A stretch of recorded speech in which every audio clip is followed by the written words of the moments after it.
Hello my dear friends, you're in the Military Summary channel, and this video we're going to discuss the most important events that took place during the previous 12 hours. We have a lot of very interesting updates, so let's start. And first we're going to talk about Trump's push for peace. According to the Wall Street Journal, Trump's push for peace in Ukraine has already collapsed. Trump's plan for a Putin-Zelensky summit had foundered. His proposal for peacekeeping forces was immediately rejected by the Kremlin. Yesterday, Trump urged Ukraine to attack Russia, abandoning his own peace deal. The Treasury Department has raised the prices for U.S. weapons to fund air cover for Europe, not direct aid to Ukraine. Trump has imposed tariffs on India for purchasing Russian oil.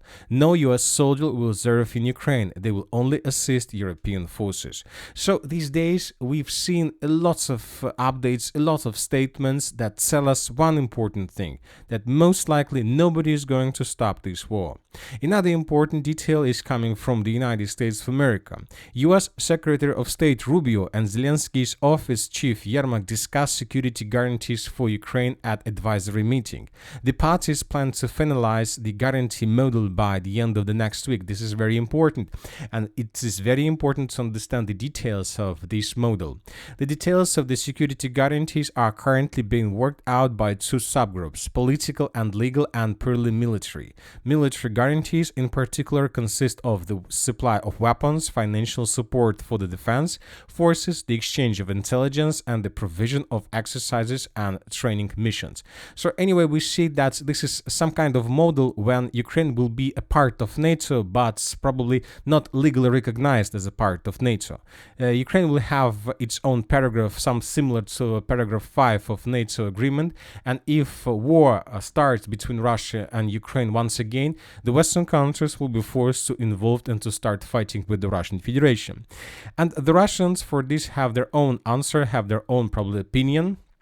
For example, we have statements that, for example, several Russian politicals stated that if suddenly, God forbid, foreign missiles attack are launched deep into Russian territory, the response might be not with the rationing, but with the tactical nuclear weapons, or if some EU country attacks Russia, then the response will be nuclear. Furthermore, we have report that yesterday Putin came to the city by the name of Sarov, very important city. This is the moment when Putin arrived in this area. Vladimir Putin arrived in Sarov, where the Russian Federation Nuclear Center and the All-Russian Research Institute of Experimental Physics are located. The president was met at the steps by First Deputy Prime Minister Denis Manturov, Chief of the General Staff Valery Gerasimov, this is very important, and the head of Rosatom Alexander Likhachov. The First Deputy Head of the Presidential Administration Sergei Kriyenko, and the Governor of the Nizhny Novgorod. So this meeting was highly represented by the Russian authorities, and the Chief of General Staff probably is a very interesting person at this meeting.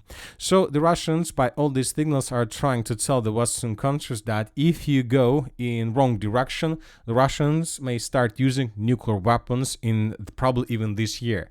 So we see that the situation continue escalating. We see that there is no resolution for this conflict in coming days.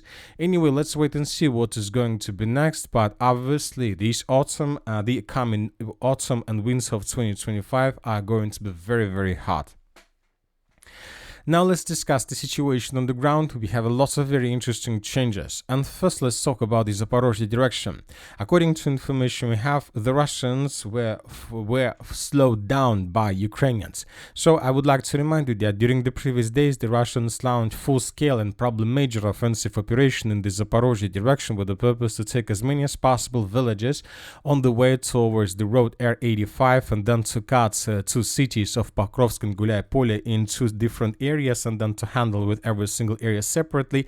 But suddenly the Ukrainians launched their own counteroffensive operation in the western part of the Donetsk region. And as a result of clashes during the previous days of counteroffensive operation, during 4 days of counterattacks, Ukrainians managed to restore control over a significant number of territories. And this counterattack ruined Russia's plans, and they were forced to stop their Zaporozhye offensive. Now, according to information we have, the Russians began regrouping and bringing additional forces, reinforcements, and reserves in this part of the Donetsk region with the purpose to stabilize the situation and to force the Ukrainians to fall back. The Russians are losing time, obviously. All these days, all these hours, they should have used for offensive operation in the Zaporozhye direction, but now we see that the Russians are forced to stop and probably to change their plans for the autumn of 2025. Several mappers during the previous night additionally confirmed Ukraine counterattack and the results of those counteroffensive operations. Furthermore, according to information we have, the Ukrainians counterattack not just in the Zaporozhye direction. Currently, the Ukrainians are trying to counterattack also in the Dnipro direction. There are very heavy clashes for the area around the vicinity, around the village by the name of Goryokhova. The Ukrainians during the previous 24 hours restored control over the territory, and we have video where we can see how Ukrainians soldiers were storming these tree lines and fortifications along these tree lines. Now let's move further and let's discuss the situation in the Pokrovsk agglomeration. Currently, there are very heavy clashes for this territory. The sources reported that during the previous nights, the Russians attacked the city of Dobropolye with Geran drones. About 9 p.m., Russian Geran 2 attacks struck administrative facilities in the central part of the city of Dobropolye. The target of the attack was the building of the local police department. So this is not the only police department that was attacked by the Russians. According to information we have, the Russians attacked the police department in the city of Dobropolye, in the city of Konstantinovka, and in the city of Kramatorsk. So, telling the truth, during the previous 24 hours, probably a record number of strikes with FABs, with missiles, was recorded in this triangle, Dobropolye, Kramatorsk, and Konstantinovka. It seems that the Russians are entering the final part of their offensive operation with the purpose not, of course, to seize control over this territory, but to take the initiative completely in their hands and to break the situation in their favor. As for the situation on the ground, the sources are saying that currently there are very heavy clashes for the settlement of Rodinska. For example, neutral mappers reported that the Ukrainian army managed to expel Russian forces from the locality of Rodinska towards the cemetery of Rodinka mine. So neutral mappers are saying that as a result of counter-offensive operation, the Russians were forced to fall back from the area of Rodinska towards the mine by the name of Krasnolimanska and Rodinska. But at the same time, several pro-Russian sources are saying completely opposite thing. Russian fighters have consolidated their positions in the north and east of Rodinska. Fighting is underway for the western outskirts of Krasnoliman. The Russians are saying, as you can see, completely different story. They're saying that the Russians managed to answer deeper inside of the city of Rodinska and to improve their position significantly. When summarizing everything, both sides, neutral, pro-Ukrainian and pro-Russian, we see that most likely the northern and the eastern part of the village of the city of Rodinska is a gray zone. It's like combo kill zone, more precisely, where both the Russians and the Ukrainians suffer huge losses, when both the Russians and the Ukrainians are sending one wave after another wave of troopers with the purpose to improve their positions and to either to restore complete control of the city, it's for Ukrainian side, or to take the city of Rodinska under complete control, we are talking when by the Russian side. So the situation is very difficult because both the Russians and the Ukrainians understand the value of the city, because who controls Rodinska basically controls the entire Pokrovsk agglomeration. At the same time, several pro-Russian resources made very interesting statements from the eastern and the southeastern part of the Pokrovsk agglomeration. This direction was pretty calm since the beginning of Russian breakthrough. We haven't received almost anything from this area until at least this morning. During the previous nights, several pro-Russian resources made additional changes on the ground, telling us that the armored force of the Russian Federation began their offensive operation in the southeastern part of the Pokrovsk agglomeration, and as a result of clashes during the previous 12 hours, the Russians managed to improve their position significantly. And the most important is that the Russians took under control several very powerful strongholds in this area, and several strongholds under control of the armored force of Ukraine were caught in cauldron. So currently, as you can see, there are lots of pockets that were created by Russian offensive operation. We believe that these days the Russians will continue this offensive operation with the purpose to establish complete control over everything along this red line. We're talking about this dense network of the fortifications, about these dozens of strongholds, and the villages of Kazatskaya, Promen, and Balagan. The Russians will try to do everything they can, but to take these territories, this will allow the Russians to get as close as possible to the cities of Mirnograd, to its northern part and the southern part from the east. And then the Russians most likely will try to answer the city of Mirnograd itself. Most likely the Russians came to this operation because they realized that it can take maybe even months before they're able to move further in the northwestern direction towards the city of Dobropolye. So that is why the Russians decided to intensify their offensive in the southeastern part, because the autumn and winter are coming. So that is why it's better to have roof, to have basement, and to have some positions inside of this agglomeration where the Russians will be able to concentrate forces before moving further.